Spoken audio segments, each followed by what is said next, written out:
Lepas tu Ash tanya RM15 sehari berapa bulan Okay, kalau tanya saya allocation budget RM15 sehari tu, okay, yuran je terus selama 30 hari. Sebulan lah.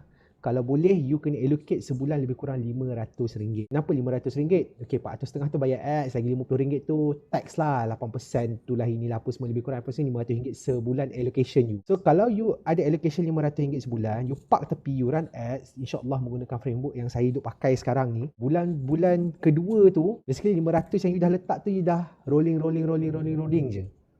Jadi commission yang you dapat every single month, bulan kedua, bulan ketiga, bulan keempat tu dah consider you punya increment of income lah.